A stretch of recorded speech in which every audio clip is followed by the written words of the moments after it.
예, 국민의당 이용주 의원입니다. 김기춘 증인에게 묻겠습니다. 김기춘 증인은 이번 청문회에 가장 많은 답변을 하시고 저희들에게 진실을 알려줄 수 있는 분이라고 생각합니다. 그리고 또 그런 직책에 있었습니다. 기대를 갖고 물어보겠습니다. 증인은 청와대 기밀유출 사건, 정인의 문건 사건, 최순실, 김종 차관 사건, 국정교과 사건, 이 등등 본 청문회에서 다루는 모든 사건에 개입이 큽니다. 하지만 모든 사람들이 관심을 갖고 있는 세월호 당일날에 대해서 당시 비서실장이기 때문에 누구보다 더 잘 알고 있을 거라고 보고 그 이후에 청와대 대처 과정에도 깊이 관여하였을 걸로 봅니다. 자, 물어보겠습니다. 당일 정말로 대통령께서 관저에만 계셨습니까? 저는 지난번 그 운영위원회에서 답변할 때도 이제 청와대는 대통령이 계시는 곳이 밖에 나가지 않는 이상은 관저, 본관, 또 우리 비서들이 있는 위민관, 그리고 영빈관 이런 데 곳곳에서 행사를 하시기 때문에 청와대 경내에는 계셨지만은 어느 집무실에 있었는지 잘 모른다고 답변 드렸는데 이번에 알겠습니다. 청와대 분들이 다 말하기를 그날 관저에 있었다고 하기 때문에 저도 이제 관저에 알겠습니다. 있은 줄 알게 되었습니다.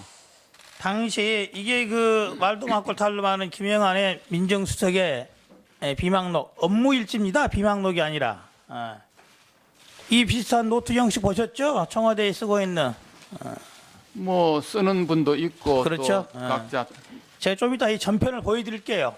보시면은 이 많은 내용을 허위로 작성하기도 어려울 겁니다. 제가 보기로는 김영환 수석이 그 당시 썼던 게 맞습니다. 자, 7월 8일자 보면은 세월호 참사 원인에 대해서 장 비서실장이 이렇게 말했다고 되어 있어요. 세월호 참사 원인은 선장선의 배타적 유기염이라는 거다. 그 다음 장 눈이 있습니다. 청와대에 보고 그 과정의 혼선은 없었다. 정말로 당일 청와대에 보고나 그 과정상의 혼선이 없었습니까? 그 보고를 이제 팽목항에서 오는 보고도 있고 인천에 있는 해경본부에서도 오고 또 여기 서울에 있는 중대본에서도 오고 이렇게 여기저기서 보고서가 오고 아마 상황실에서 정리하는 과정에 뭐 혼선도 있지 않았을까 그렇게 생각을 합니다. 자, 그 다음 좀 물어보겠습니다. 7월 14일자 보면 이런 내용이 되어 있어요. 4월 16일자에 위치 말씀 알려고 하지 마라. 자료 제출 불가능하다. 이런 지시 내린 적이 있습니까? 그런 지시 내린 적이 없습니다. 알려고도 하지 마라 그런 말을 제가 수석들한테 한다는 것이 있을 수 없는 일이고요. 그다음에 자료 제출도 국회에서 자료 제출 요구가 오면 실장이 이걸 내라 저걸 내라 하는 것이 아니고 우선 국회를 상대하는 정무수석실과 소관수석실과 문서관리하는 총무비서관실에서 함께 정합니다. 자, 이런 기본적 인식이 있었기 때문에 청와대에서 자료 관리가 안 되고 있는 겁니다. 물어보겠습니다. 9월 23일자 보면 이런 내용이 나와요. VIP 7시간 관련 주름수술설 사이버 수사팀 이런 내용이 있습니다. 이런 내용이 써져 있어요. 아마 그런 보고가 올라왔다는 취지겠죠. 아니, 전혀 모르는 일입니다. 그렇다고 한다면은 당일날 이런 수술이 있었는지 없었는지 검토해봤을 것 같아요. 그러기 위해서는 당일자 누가 왔다 갔다 하는지 하는 CCTV 자료 보존해 있어야 될 것 같은데 청와대 경호처장 말이 하니까 CCTV 다 폐기됐다고 했던데 어떤 경위로 폐기가 된 겁니까? 그 청와대 출입자의 확인 이런 것은 다 경호실 소관입니다. 비서실에서는 그거 알지 못합니다. 자, 이거 관련해서 감사원에서 감사 조사했죠? 감사원에서 감사했죠? 세월호 관련해서? 뭐 한 것으로 기억합니다만. 자, 9월 1일자 보면 이런 내용이 나옵니다.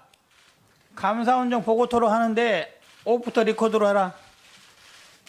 청와대에 비공식적 5% 리포트로 보고하라고 돼 있어요. 자, 10월 8일자에 감사원 결과 발표 미리 받아서 검토하고 코멘트해라.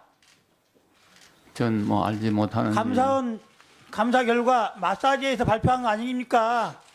기억나지 않습니다. 제가 그런 실제로 거한 일 없. 감사원 감사 결과 발표 며칠 날 한지 알고 있습니까? 뭐잘 기억이 안 납니다. 네. 독립기관인 감사원에서 감사 결과를 발표하기 전에 청와대 비서실장한테 가져가서 검토하고 코멘트 받아서 감사 결과를 발표하면은 그 진상을 국민들이 제대로 믿겠습니까? 감사원에서 저한테 그런 걸 사전에 보고하러 온 일이 없습니다. 네. 없으면은 김영하 민정수석이 혼자서 받았다는 겁니까 지금? 그건 뭐 알지 못하겠습니다. 네. 자, 조금 전에 김경진 의원이 말했던 부분입니다. 10월 27일자 세월호 인양, 시신 인양 안 된다. 정부 책임 부담. 이 부분 관련해서 꼭 묻고 싶은 게 있습니다. 세월호가 침몰한 지 한 달이 됐습니까? 두 달이 됐습니까? 대한민국 전 세계의 기술을 동원해서라도 제 판단으로는 인양을 했으려는 의지가 있었으면 이미 인양을 했을 것입니다. 이런 핑계 저런 핑계 대면서 제 생각으로는 고의로 인양을 안 하고 있는 것입니다. 왜 그러냐? 혹시 그 안에라도 시신 항구가 있을까 봐. 시신이 자연 소멸되기를 기다려서까지 일부러 인양 안 하고 있는 거 아닙니까? 그렇지 않습니다. 해수부에서 주무부서에서 최선을 다하려고 노력하고 있은 걸로 저는 압니다. 대한민국 전 세계의 기술이 세월호를 아직도 인양하지 못하고 있다면은 예. 대한민국에 미래가 있겠습니까? 대한민국 모든 국민의 세월의 민족들의 발을 보이더라도 조속히 인양해야 할 것입니다. 예. 당시 이런 일을 제대로 수행하지 못한 민의 입장으로서 이 부분에 대해서 말씀 한번 해주세요. 죄송하게 생각합니다. 예. 이영주 의원 수고했습니다. 다음은 새누리당 장재훈 의원 신문 조사해 주십시오. 부산 서장 출신 장기원 의원입니다. 김기춘 증인, 12시 반까지. 대한민국 건국 이래로 박근혜 정부가 가장 비참한 모습으로 퇴장의 직전에 있습니다. 그 핵심에서 대통령을 보좌했던 비서실장으로서 큰 책임을 느껴야 합니다. 저는 속죄를 해야 된다고 생각합니다. 그 속죄하는 방법은 지금 이 자리에서 국민 앞에 진실을 말하는 것입니다. 실장님과 최순실이 모른다고 얘기하면 전체 최순실의 국정농단 자체가 퍼즐이 맞지 않고 대통령은 이렇게 말씀하십니다. 이 모든 사건이 주변 관리 실패였다고 말씀하셨습니다. 들으셨습니까? 3차 회담? 3차 담화? 네, 그렇습니다. 그런데 김기춘 실장께서 그 주변으로 들어가지 않으면 대통령이 그야말로 몸통이 됩니다. 김 실장님이 지금 진실을 말하지 않으면 곤란에 빠진 가장 비참하게 퇴진할 대통령에게 김기춘 실장이 돌을 던지는 겁니다. 묻습니다. 네. 마승 빌딩 아십니까? 네? 마승 빌딩? 마승 빌딩. 모릅니다. 마승 빌딩에서 임대해서 2013년 1월부터 2013년 8월까지 미승 빌딩 아십니까? 모릅니다. 이 최순실의 빌딩에서 임대를 해서 사무실로 사용한 적 없습니까? 없습니다. 없습니까? 네, 일본 차병원 줄기세포 맞으러 갔을 때 누구 소개로 가셨습니까? 그는 제 아들이 지금 누구 소개로? 그러니까 일본 차병원에 차병원의 소개로 갔습니다. 저 아들이 줄기세포를 가지고 치료할 수 있는가 싶어서 백방으로 물어보니 차병원에서 그 줄기세포 연구를 알겠습니다. 많이 한다고 해서 가서 알겠습니다. 상담을 했더니 그건 안 된다고 하고 의원의 일치입니다. 안 된다고. 차병원 부속 차원병원이 대통령과 최순실의 전용 미용 병원이었습니다. 알지 차 못했습니다. 모빌이라기입니다. 알지 그죠? 못했습니다. 또 우연의 일치입니다. 알지 못했습니다. 김종차관. 김종차관께 묻습니다. 김종차관께서 많은 최순실과 함께 최순실의 국정농단 세력과 함께 국정농단을 했습니다. 이 잘못을 국민 앞에 씻기 위해서라도 김 차관은 알고 있는 진실을 말해 주셔야 됩니다. 김 차관께서 김기춘 실장을 통해서 최순실을 알게 되었다는 검찰 진술을 이 자리에서 말해 주신다면 그것은 우리 대한민국 국민들께 위대한 진실을 말하는 지금까지 모든 죄의 반을 속죄할 수 있는 그런 진술이라고 생각합니다. 김 차관. 네. 검찰 조사 받을 때 최순실을 김기춘의 소개로 알게 되었다라고 진술하셨죠. 그 와전된 것입니다. 아닙니까?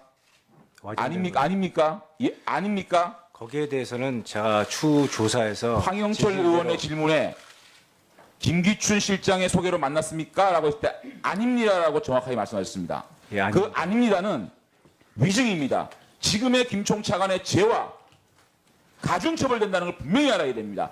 만약에 김종 차관이 이번에 오늘 김종 차관의 진실을 말해준다면 저는 앞장서서 김총 차관의 죄를 조금 깎아달라고 탄원하겠습니다. 의원님, 검찰 조사에서 김기춘 실장을 소개로 최순실을 만난 거 말씀하셨죠? 의원님 그거는 와전된 것으로 아닙니까? 와전된 아닙니까? 것입니다. 아닙니까? 검찰 조사에서 아닙니까? 검찰 조사에서 자세히 말씀드렸습니다. 아닙니까? 아닙니까? 맞습니까? 아닙니다. 아닙니까? 네. 위증입니다. 네. 밝혀지면 위증입니다. 다 밝혀집니다. 그 다음에 김종 차관이 누구로부터 정유라를 잘 봐주라는 얘기를 듣습니까? 검찰 조사에서 김종 차관은 차관 취임한 직후 김전 실장이 정유라를 돌봐주라고 했다라고 말했습니다. 맞습니까? 아닙니다. 아닙니까? 네. 아니면 왜 이렇게 정유라와 장시호를 싸고 들었습니까? 누구의 지시로? 어떤 인연으로? 왜 이렇게 싸고 들었습니까? 거기에 대한 자세한 말씀을 못 드린 거에 좀 죄송하게 생각합니다만 아니 검찰 수사 받는다고 이 국정조사에 와서는 위증이나 진술을 하지 않을 수 없습니다. 검찰 조사와 같은 권한을 가진 국정조사의 진술과 답변입니다. 예, 잘 알고 있습니다. 누구 지시로 왜 어떤 인연으로 정유라와 장시호를 이렇게 싸고 들었습니까? 그거에 대해서 지금 제가 싸고 든 건 맞죠? 형사 재판 중이기 때문에 그거에 대해서 앞으로 형 재판 과정에서 나올 문제이기 때문에 죄송하지만 그거는 좀 양해해 주시기 김차관. 바라겠습니다. 그러면 사실관계를 묻습니다. 정유라와 장시호를 싸고 들고 정유라에게 특혜를 주고 장시호 한국 동계스포츠 영재센터 특혜를 주고 일감 몰아주고 한 거는 맞죠? 그거 역시 지금 제가 지금 검찰 수사하고 아직 기소가 되지 않은 상태이기 때문에 그 문제에 대해서도 지금 말씀드리기가 적절치 않다고 생각합니다. 양해 바라겠습니다. 저는 오늘 김기춘 실장의 발언을 듣고 박근혜 정부가 왜 이렇게 침몰할 수밖에 없느냐 생각이 들었습니다. 실장의 왜곡된 인식, 공작, 정치, 70년대로 퇴보한 공안 통치 이런 걸 통해서 박근혜 정권이 쓰러졌다고 저는 확신을 합니다. 박지원 의원에 대해서 박사모를 통해서 고소하게 만들고 들어보세요. 권은희 의원 선거법 강력 대응하라고 지시하고 만만의 사건 가지고 박지원 의원 고발하라고 명예훼손으로 기소하고 박범계 의원 자유청년연합으로부터 고소하게 만들고 이런 모든 것들이 비망록에 나와 있습니다. 이 비망록을 전부 부정하십니까? 그럼 김영한 고민정수석이 날조, 거짓, 소설을 썼다는 얘기입니까? 김 실장! 국민 앞에서 겸손해지고 국민 앞에 진실을 말하십시오! 저 의원님 최순실 왜 모르나냐고 자꾸 다그치시는데 최순실을 제가 알았다면 뭔가 연락을 하거나 한 통화라도 한번 있지 않겠습니까? 우리 검찰에서 조사해 보면 다 알 것이고요. 제가 일본 가서 또 면역 치료를 받은 것이지 우리 내자가 너무나 몸이 약해서 말이죠. 줄기세포를 받은 것이 아닙니다. 또 그 빌딩은 죄송합니다. 그 빌딩에는 제가 있은 일이고 저는 광화문 사무실에 20년간 변호사 사무실이 있었습니다. 예. 예, 제가 발언을 하겠습니다.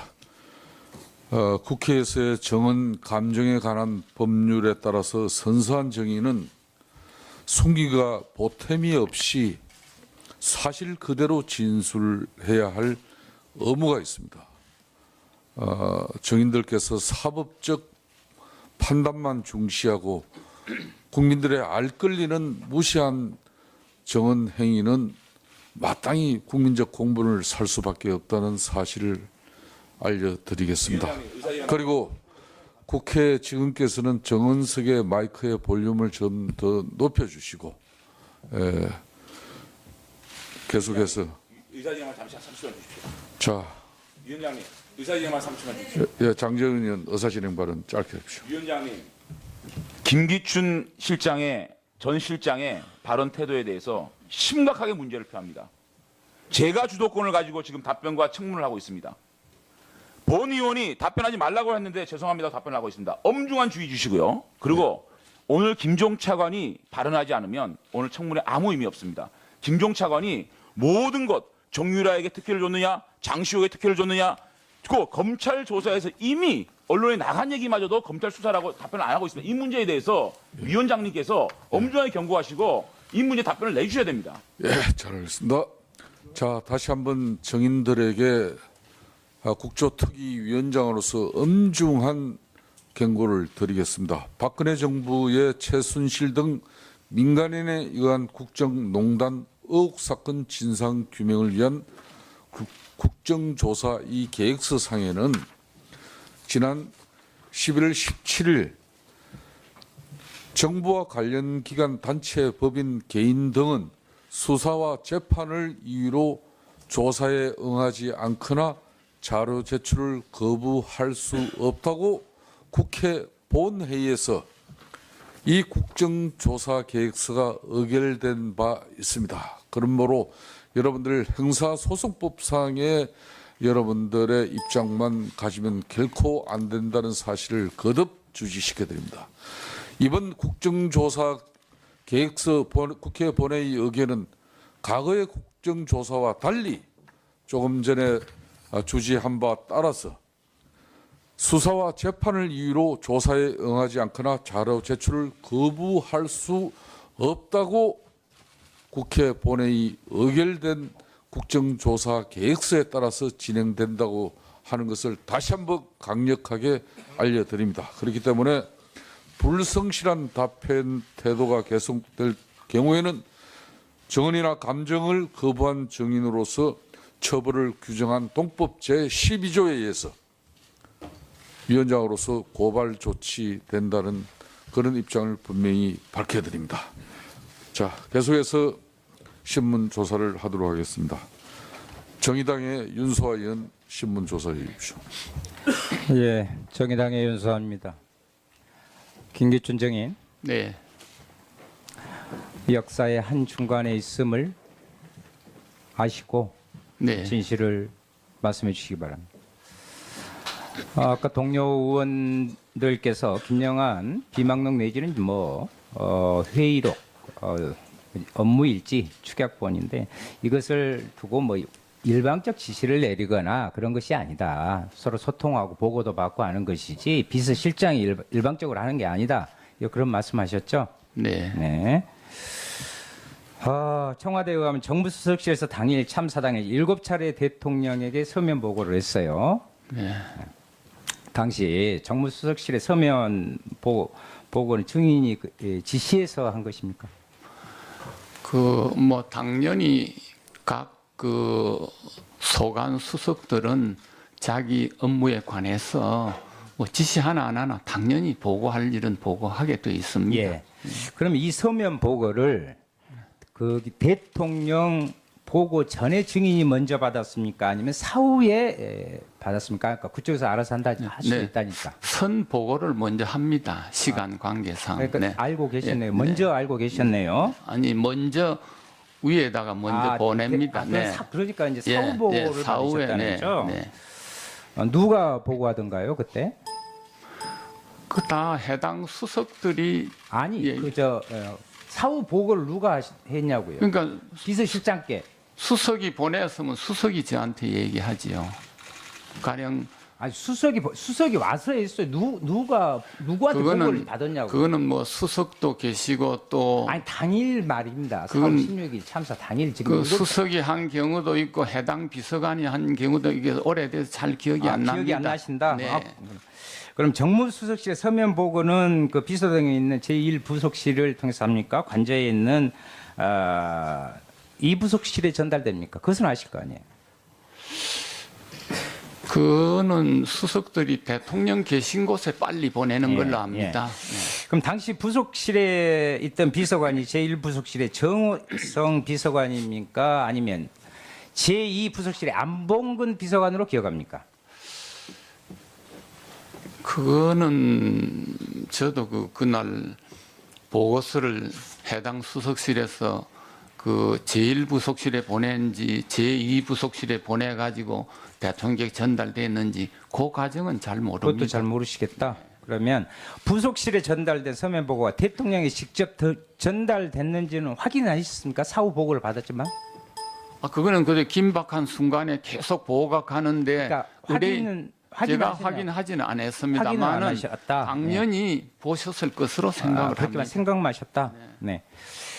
그러면 대통령이 관내 어디에 위치해 있는지 비서실장도 모르는데 그때 그렇게 말씀하셨죠. 이제 네. 여기에 계신지 여기에 계신지 밑에 직원들은 대통령의 위치를 알고 있었으면서도 비서실장에게 알리지 않았던 겁니까? 그렇습니다. 집무실이 여러 군데 계시기 때문에 저희들도 지금 대통령이 어디 계시냐 이렇게 물으면 영빈관에서 손님하고 오찬하고 계신다든가 본관에서 외빈을 접견하고 계신다든가 이렇게 저희들이 확인할 수 있지 물어보지 않으면 어디 계신지는 일일이 그 부속실에서 저희들에게 알려주지 않기는 모릅니다. 당시에 그 대면 보고를 하지 않고 서면 보고만 하셨습니까? 네, 저는 서면 보고만 했습니다. 우리 비서실에서는. 네. 그럼 대면 보고한 사람은 김장수 국가안보실장이었습니다. 김장수 실장이 전화 보고했다는 걸 들었고요. 우리 고용복지수석이 또 그러면 전화로 좋습니다. 김장수 국가안보실장으로부터 이러이러한 부분에 따로 이렇게 서면 보고 또는 대면 보고를 받으신 적 있습니까? 비서실장. 김장수 실장으로부터 보고받은 일은 없습니다. 그래도 비서실장이 이런 상황에서는 직접 대면 보고를 그리고 이제 그 보고를 사후에 받았더라도 가서 막 대처하는 대면 보고해야 되는 거 아니에요? 그때 상황. 지금 지나고 보면은 좀 더 대면 보고도 하고 했으면 비서동에서 관저는 차로 2분밖에 안 걸린다고. 그렇지만은 이제 서류가 보통 가는 것이 빠르기 때문에 저희들이 올라가고 이렇게 이 잘 안 합니다. 참담하고 위급한 상황에서 비서실장께서 이거 처음부터 정말 의지가 없었던 거 아니에요? 이건 저는 맨발로라도 뛰어갈 것 같은데 이런 상황이 발생했습니다. 이거 어떻게 해야 될까요?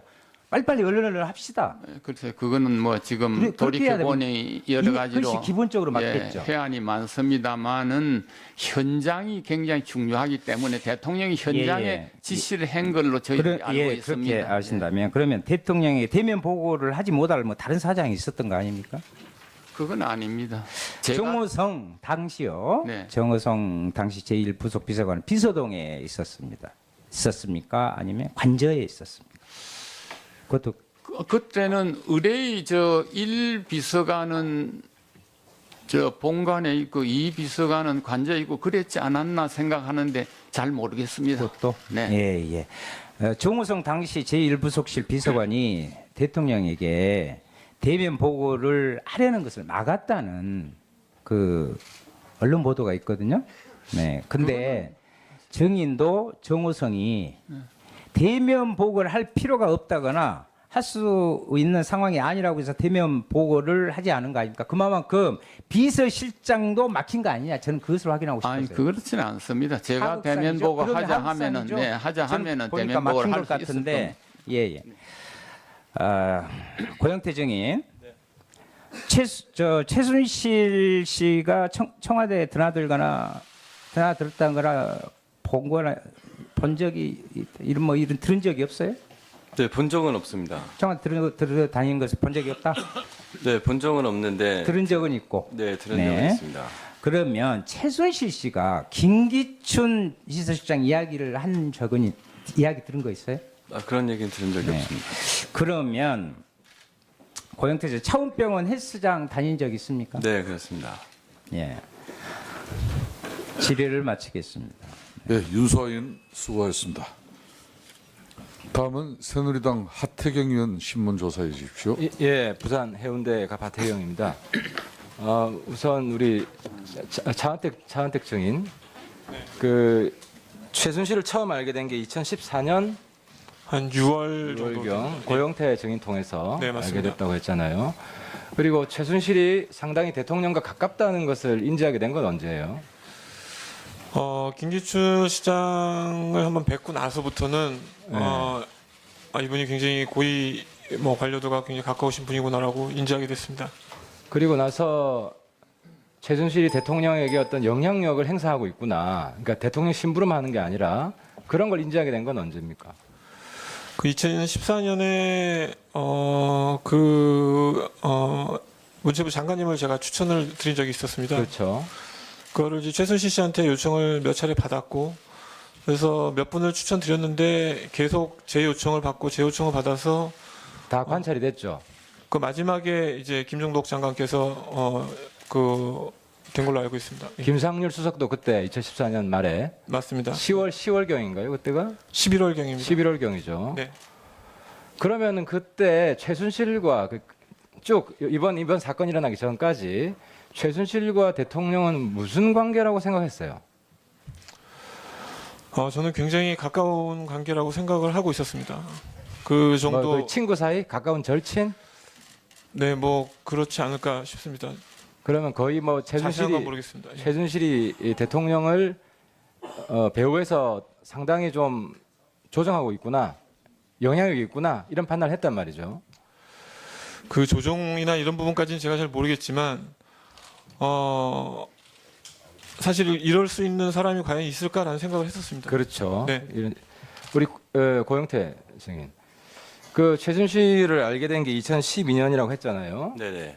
최순실과 대통령 관계를 인지하게 된 건 언제부터예요? 그 대통령 그 옷을 하게 되면서 알게 됐습니다. 그 몇 년도죠? 그게 2010 그러니까 빌로밀로 신상품을 최순실이 대통령에게 건의했을 때 대통령이 다 받아 쓴 거죠. 네.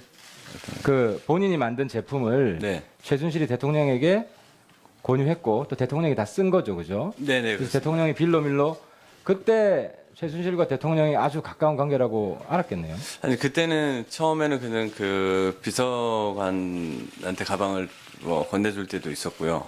예. 그래서 가방을 건네주면은 처음에는 그냥 그 가방을 다른 분한테 선물을 해주는 줄 알았는데 예. 나중에 그 기사를 보고 알게 됐습니다. 근데 그럼 본인 회사 제품 중에 대통령이 쓴 게 사용한 게 몇 개 정도 되는 거예요? 옷이나 다 포함해서? 그때부터 시작해서 가방은 제가 쭉 그 빌로밀로 회사가 아닌 그냥 브랜드가 없어야 되니까 브랜드가 없는 가방으로 해서 그냥 쭉 해왔던 것 같습니다. 전부 다? 네. 몇 개 정도 돼요, 종류가?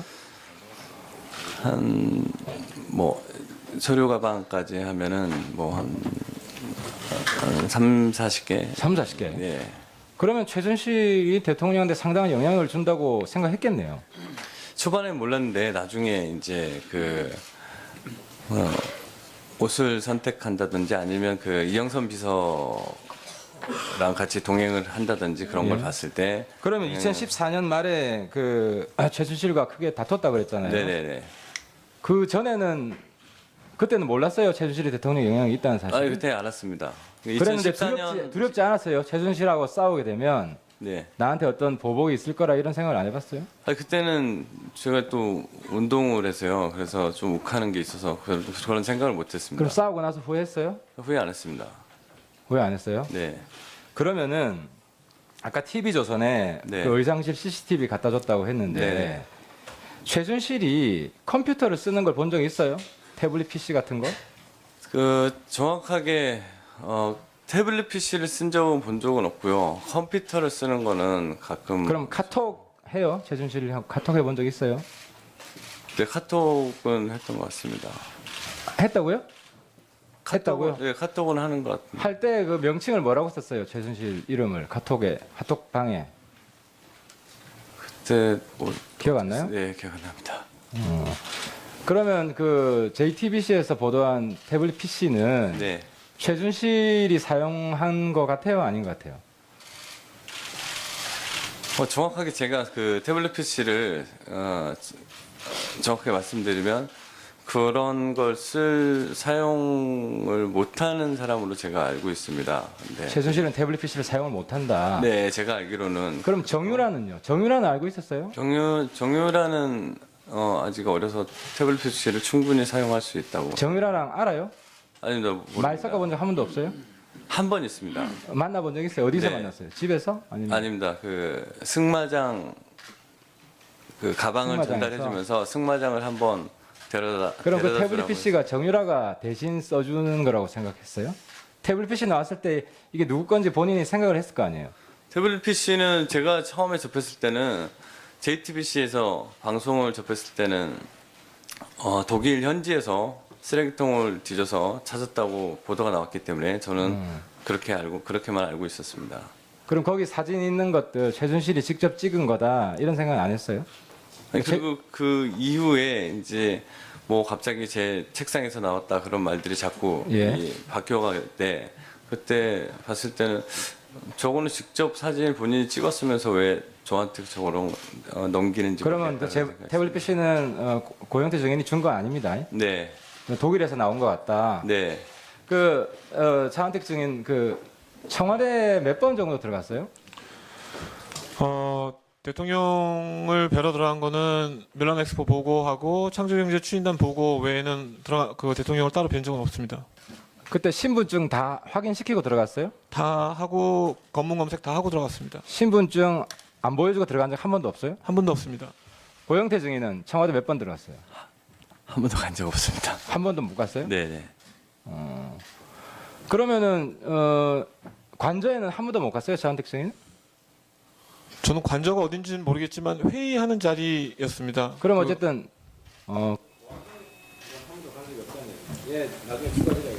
예, 하태경 의원 수고하셨습니다. 다음은 더불어민주당 도종환 의원 신문 조사해 주십시오. 네, 더불어민주당 도종환 의원입니다. 여명숙 증인께 질의하겠습니다. 4월 8일 문화창조융합본부장으로 임명된 후에 5월 31일 그만두셨습니다. 해임되신 겁니까? 네, 형식적으로는 사임이었지만 실질적으로는 사직 명령이었으니까 해임입니다. 해임 통보는 누가 했습니까? 당시 김종덕 문화부 장관께서 하셨습니다. 해임 사유는 뭡니까? 해임 사유는 표면적으로는 게임물관리위원회 업무 폭증 때문에 되돌아가라라는 거였지만 정말 그것입니까? 라고 했더니 대통령께서 아침에 전화하셔서 내려보내라 라고 말씀하셨다고 전하셨습니다. 대통령께서 그렇게 지시하셨다는 말이에요? 예, 그렇게 말씀하셨습니다. 증인이 추측하는 해임 사유는 뭡니까? 당시에는 뭐 제가 그 직원들 사이에서 여기 계신 그 콘텐츠 진흥원장으로부터 점령군처럼 신임 단장이 점령군처럼 굴어서 일을 못하겠다라는 말이 돈다. 그리고 자꾸 불필요하게 영수증 달라고 하는 것 때문에 일을 못하는 것 같은데 앞으로 해야 될 일이 많은데 이건 문제가 좀 많다라는 얘기를 장관께서 직접 저한테 하셨었고 그다음에 이제 절차 없이 진행되는 것들에 대해서 몇 번 말씀을 드렸었는데 그것들에 대해서 지속적으로 계속 제가 드린 그 의견이 결국은 무시되었고 뭐 그런 것들에 대해서 제가 혹시 뭐 반감을 갖거나 일이 또 원하시는 대로 안 될까 해서 나가라고 하신 거 아닌가 그렇게 배명숙 생각했습니다. 정인 국회 정원에서는 그런 데는 인물에 대해서는 실명으로 밝혀 주셔야 합니다. 네, 그렇게 하겠습니다. 문화창조융합본부의 핵심 사업인 문화창조융합벨트는 차은택 증인이 본인의 은사인 김종덕을 문화부 장관에, 외삼촌인 김상률을 청와대 교문수석에, 가장 가까운 송성각을 콘텐츠진흥원에 배치하면서 각종 문화사업을 통해서 사적 이익을 취한 박근혜 최순실의 핵심 문제 사업입니다. 재직하는 동안 발견한 가장 큰 문제는 뭡니까? 여러 가지를 들 수 있겠습니다만은 한마디로 말씀을 드리면 뭐 지금까지 언론에 보도된 내용을 이전에 혹시나 이런 게 아닐까 해서 염려했던 것을 요약해서 말씀을 올린다면 이게 합법 또는 그 시스템 적절한 시스템인 것처럼 가장해서 구조적으로 국고가 새어나가게 하고 그것을 방지하는 것을 합리화하는 것 그것이 가장 문제였다고 생각합니다. 2016년 문화창조융합벨트 사업 예산이 904억입니다. 그런데 합법을 가장한 말하자면 불법으로 이렇게 사업이 진행됐다고 하는 건데 참 큰 문제라고 생각합니다. 이 부분에 대해서 예산 904억인 건 아셨습니까? 904억이 아닙니다. 제가 첫날 그 업무 보고 때 또 그다음에 장관님으로부터 업무 지시를 받을 때 갖고 있었던 페이퍼에는 총 1,300억입니다. 그리고 904억은 기금을 뺀 것으로 아는데 단장 포지션에서는 그 모든 거를 1,300억 전체를 총괄하는 것이었습니다. 이진식 부단장은 업무보고 시에 차은택 감독이 명예단장으로 계속 일하는 것으로는 내부적으로 다 알고 있는데요라고 했다는 이야기가 비망록 같은데 나오는데 문화창조융합벨트가 차은택 증인이 틀을 짜놓은 사업으로 보십니까? 저는 수시로 그렇게 들었습니다. 그래서 그걸 바꾸지 말라라는 명령을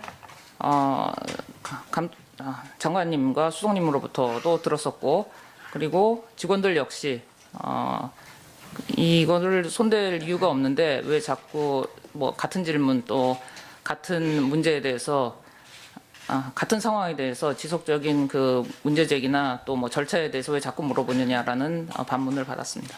그러면은 차은택 증인이 본부장에서 물러난 뒤에도 명예단장으로서 모든 사업에 관여를 하고 그리고 이렇게 사업에 관여하는 것은 어떤 특혜 때문이라고 보십니까?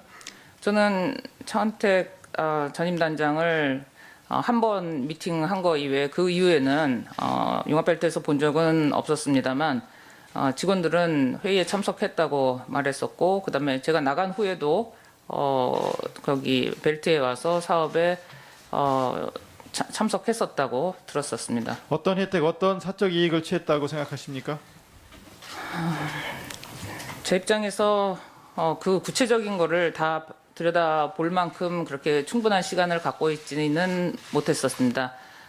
그러나 이것은 뭐 정점이 어딘지는 모르겠습니다만 내부적으로 그 저에게 주어진 짧은 그 영수증이나 그다음에 각종 사업계획서나 그다음에 그 부실한 행정 절차를 검토해 본 결과 차 감독 그다음에 전임 김 장관님 그다음에 융합벨트 간부들 그다음에 송성각 원장님 청와대 수석님들 뭐 한 팀으로 움직였다고 생각을 하고요. 그들이 그 이유에 대해서 알고 있을 거라고 생각합니다.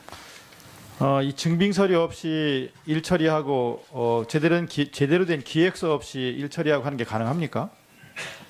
저는 상상할 수가 없는 일이었습니다. 더군다나 그 결제 라인에 대해서 없는 이유, 결제 라인 누구냐라고 물었을 때 내가 소속이 어디냐고 물었을 때 미래부라고 했습니다. 그럼 미래부에 보고하러 갑시다 했더니 우리는 문화부 직원이고 문화부에서 모든 지원을 받는 것이기 때문에 거기 갈 필요가 없다라는 얘기를 들었고 그러면 안에서 우리 내부에 있는 그러면 영수증 달라 했더니 그것은 쿤진원 업무이기 때문에 저한테 그걸 볼 권한이 없다라고 얘기를 했었고 그러면 그 문화부에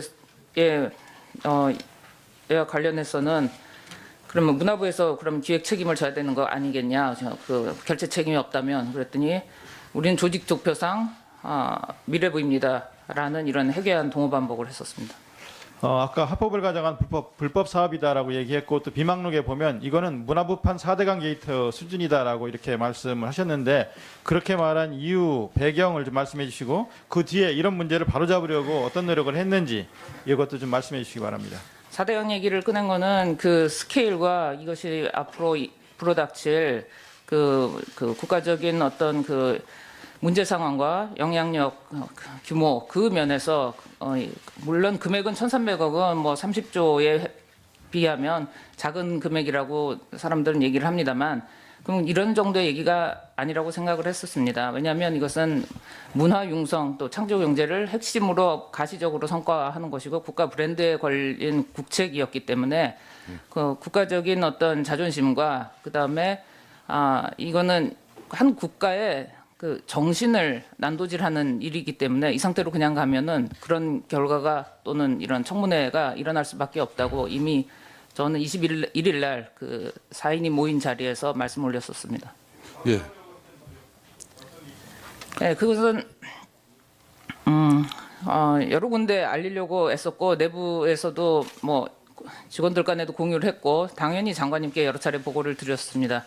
그럼에도 불구하고 개선이 안 보여서 결국은 저는 민정실이나 어디 뭐 감사실이나 국정원 이런 곳에 보고를 하려고 하다가 좀 불안했습니다. 사실 무섭고 그래서 제일 잘 알고 좀 많이 도와주셨던 국정원 그 문화 분야 저희 부산에서 계셨던 그쪽 아이오에게 말씀을 드렸습니다. 예. 예, 도종환 의원 수고했습니다.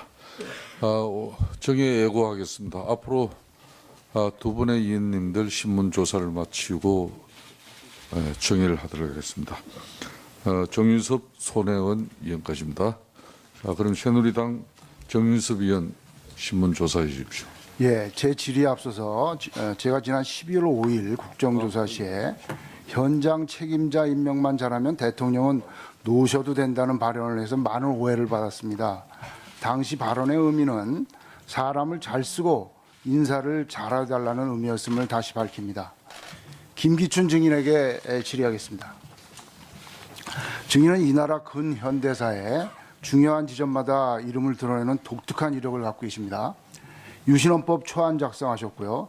초원복집 사건 관여하셨고 노무현 대통령 탄핵에 관여하셨고 세월호 그리고 지금입니다.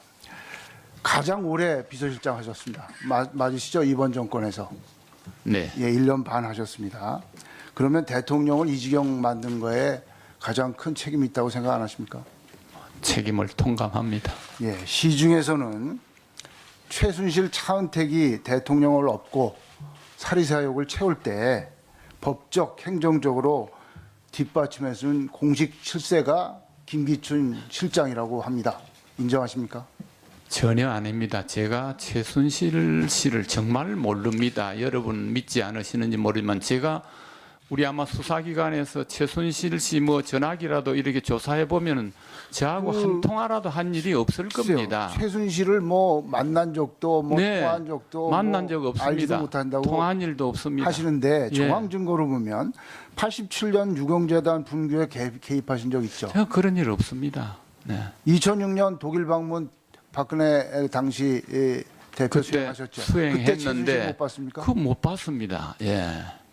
아까 장재원 의원이 얘기하신 미승 빌딩 2013년 사용 안 하신 겁니까? 그 빌딩 사용 안 해요. 저는 광화문에 사무실을 20년간 갖고 있습니다. 그 빌딩에 가본 일도 없습니다. 2013년 저도 휴가에 동행하셨습니까? 그때 저는 7월 15일에 세브란스 병원에 입원해서 7월 16일 날 전립선 수술을 받고 7월 19일 날 퇴원을 해서 8월 3일까지 출혈이 많아서 집에서 안전 가려하고 8월 3일 날 병원에 가서 외래 진료를 받은 일이 있습니다. 오라 해도 못 갈 건강 상태였습니다. 그리고 2014년 송성각 씨 인사 최순실 씨 측근인 차인택 씨가 추천한 송성각 씨 인사하셨죠? 차은택 씨는 아까 말씀드린 바와 같이 한번 불러서 면담을 한 일이 있습니다. 제가 그 비서실장을 하기 때문에 대통령께서 자주 무슨 인사를 하실 때나 궁금한 일이 있으면 아무개를 좀 만나보고 사람이 어떤가 좀 이렇게 얘기를 들어보고 보고해라 하는 경우가 많기 때문에 무수한 사람을 면담을 했습니다마는 송성각도 진흥원장의 인사에 대해서는 제가 잘 기억이 나지 않습니다. 예, 아까 이제 차원병원 가신 거는 네. 생략을 하고요. 생략을 하고. 근데 정황 증거를 이렇게 제가 쭉 말씀드려요. 네. 최순실 씨를 아실 수 있는. 네. 지금 김기춘 증인이 대통령을 잘못 모신 게 뭐냐면요. 대통령이 문제가 뭐냐면 공식 조직보다 비선을 활용했다는 거고, 두 번째가 대면 보고를 안 받으시고 보고서 싸들고 관저로 가시는 거예요. 그다음에 기자회견 안 하시고 기자들하고 일문일답을 안 하세요. 이런 것들이 전부 대통령은 여왕이 아니거든요. 대통령입니다. 그런데 그걸 고쳐주셔야 되는 거 아닙니까, 비서실장님이? 뭐 그런 점에 대해서는 제가 드릴 말씀이 없습니다. 2015년에 연초 기자회견할 때 대통령이 이렇게 돌아오면서 대면 보고 필요하세요? 그랬는데 아무도 거기에 대해서 웃기만 하고 그냥 뭐 그게 다 순치된 겁니다. 필요합니다고 말하시는 분이 장관이나 수석 중에 없으십니까? 그걸 주도해야 될 분이 증인 아닙니까? 뭐 저희들도 그 대면 보고의 필요성에 대해서 자주 말씀도 드리고 했습니다. 네. 김영환 그 전 민정수석 돌아가셨죠. 8개월 김기춘 실장 밑에서 민정수석 했습니다. 약 6개월입니다. 6개월입니까? 네. 이분이 비망록을 남기셨어요. 네. 이 세상을 떠나면서 남기신 겁니다. 이 떠나면서 남긴 이유가 뭘까? 이거를 저는 생각을 해봤어요. 이거 어떻게 보면 내부 고발이고 양심 선언이고 사회 부조리에 대한 뭔가 남겨야 이게 고쳐지지 않느냐. 그런 취지에서 남겼다고 생각을 합니다, 저는. 그래서 그 내용을 보기 전에 그 모친이 뭐라고 하셨냐면은 기자들한테 김영환 자기 아들 김영환 수석의 죽음은 김기춘 우병우 탓이라고 말씀을 하셨습니다. 뭐라고 하셨냐? 정상적인 청와대 비서실 업무로 보기 힘든 지시와 명령으로 괴로워했다고 하셨어요. 그리고 아들이 청와대를 그만둔 지 매일 술을 마셔서 급성 간염으로 돌아갔다. 이렇게 얘기를 했습니다. 고인에 대해서는 저도 아끼는 검찰 후배고요. 사실 이런 나이에 참 세상을 떠난 것을 정말 저는 안타깝고 애도를 합니다. 그러나 그분도 상당히 주관이 뚜렷한 분인데 국회에서 제가 운영위원회에 불려가서 여야 간사님들이 합의하고 위원장께서 민정수석이 국회에 나와서 잠시 답변을 하도록 해라 하는 그런 국회의 요청이 있어서 제가 본인에게 좀 나와달라 해도 결국 안 나오고 일종의 항명으로 신문에 나고 이래 했습니다만은 그렇게 돌아가셨는데 제가 괴롭히서 그렇다고는 생각하지 않습니다. 그 얘기는 이제 신문에 많이 났는데요. 비망록 내용을 보면요. 증인의 사고가 완전히 구시대적 사고입니다.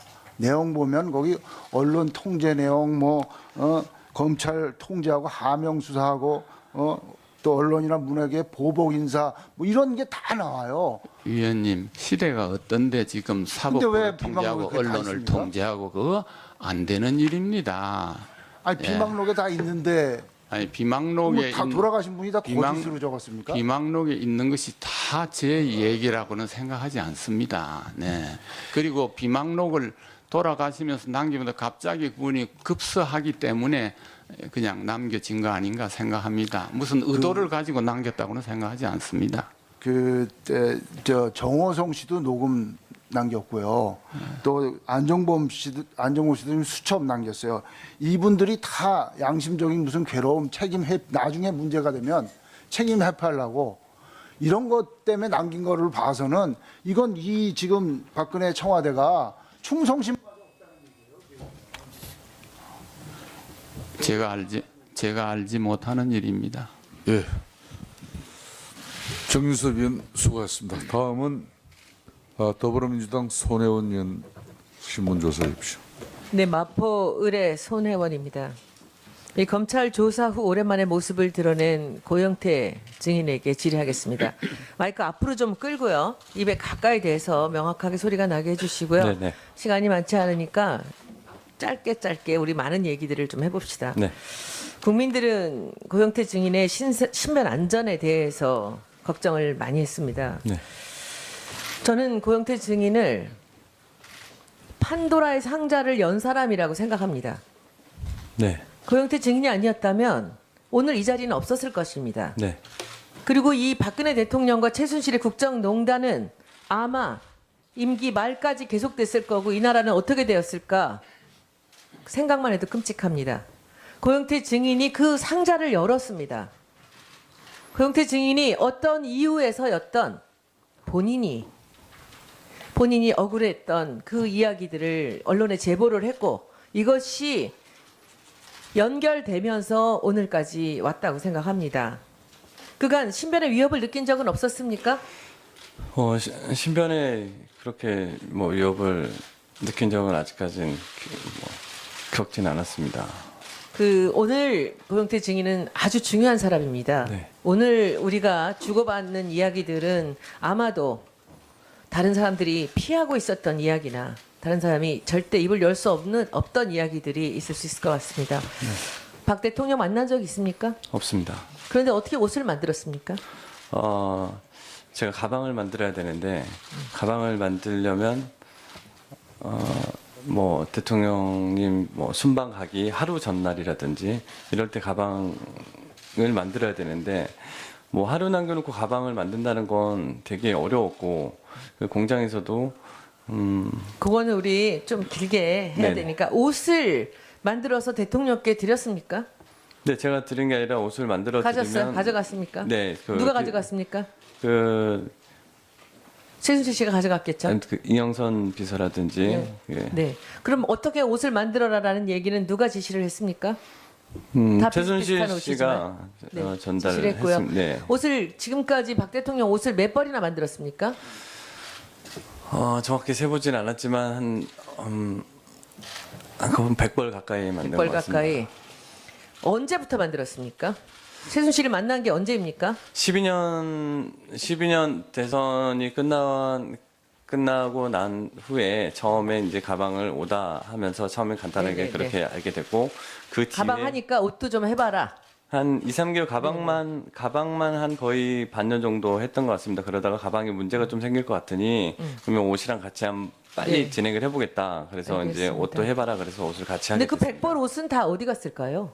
한 번 입었던 옷을 다시 입은 것은 본 적이 없거든요. 어디다 팔았을까요?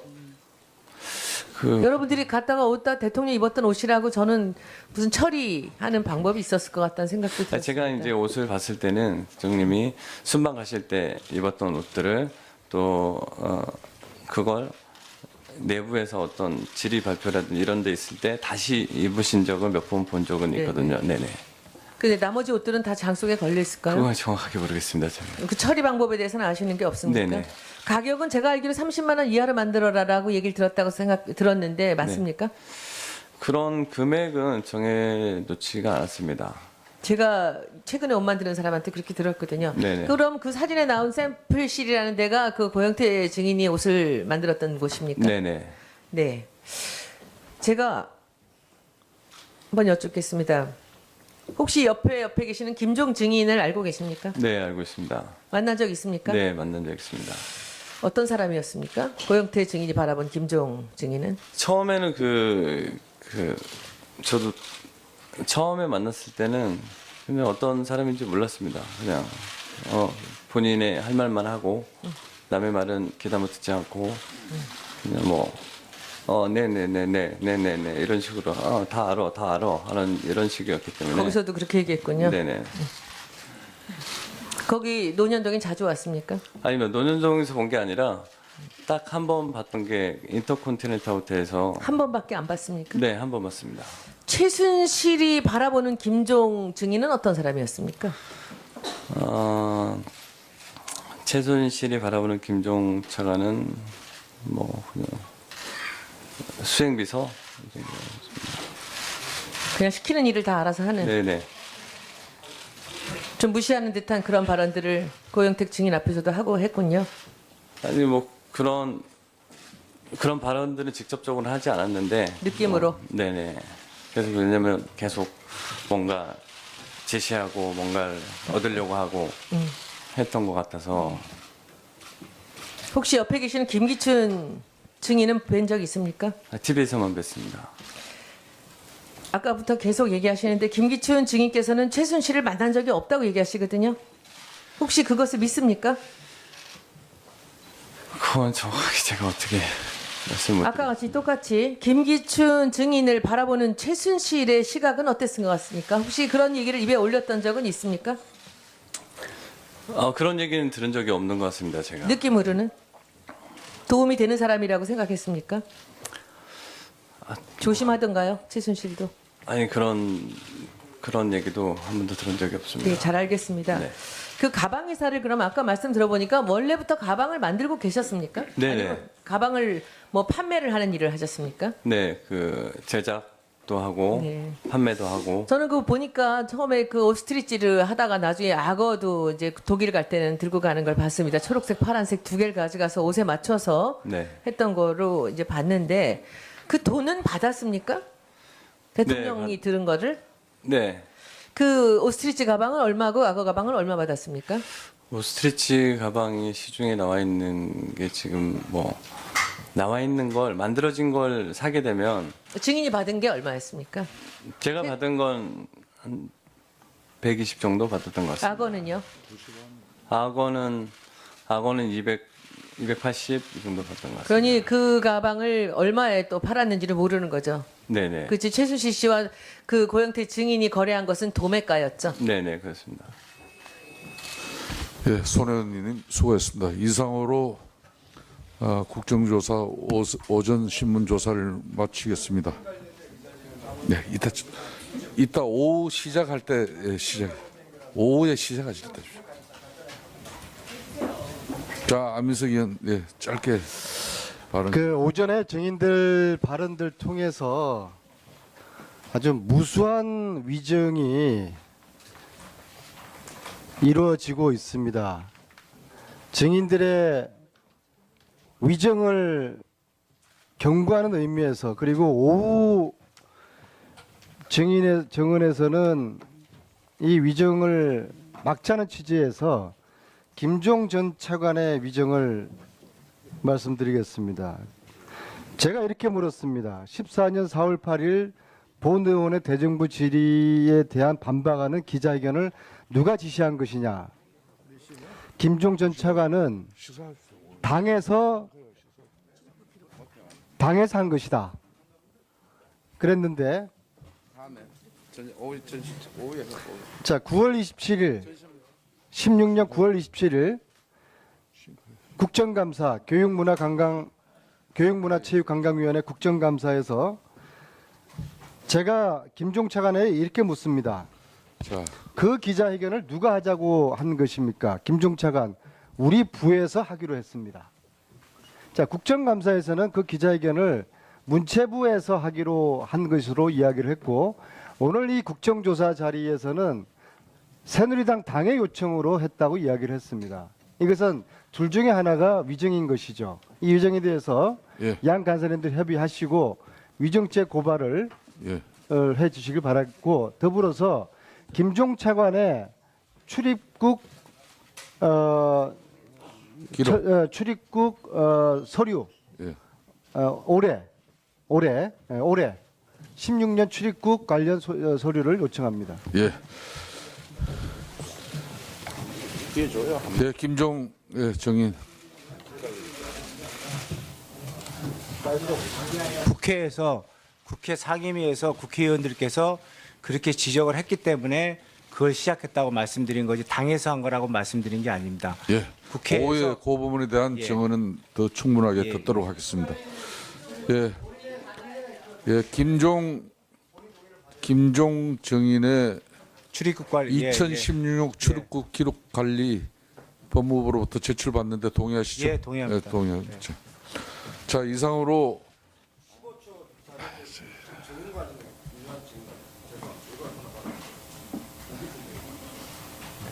15초만. 바로 자 하십시오. 김한중 의원. 예. 김기춘 정의원 아까 저 병원 기록 이야기를 하셨는데 2013년 7월 30일에서 8월 2일 사이 는 저도를 갔던 기록이 있습니다. 그래서 7월 19일 이후 하고 안 맞기 때문에 2013년 7월 16일 신촌 세브란스, 7월 19일 퇴원, 또 그 사이에 병원 오간 진료 기록 제출 바랍니다. 예. 2013년 7월 16일. 예. 병원에서 받아야 되는데 예. 오한 오늘 지금 오정의 시간 중에 요청을 해서 오늘 퇴근 예. 시간까지 예, 만들어내면 그렇게 되겠습니까? 예, 네, 그렇게 하겠습니다. 이상으로 오전 국정조사를 마치고 오후 2시 40분에 오후 국정조사 신문을 계속하도록 하겠습니다. 국회 지원과 교도관들께서는 구속 피의자로 출석해 정언하고 계신 정인들에 대한 오찬도 잘 챙겨주시길 바라겠습니다. 원활한 국정조사 진행을 위해서 정회를 선포합니다. 2시 40분 속개하도록 하겠습니다.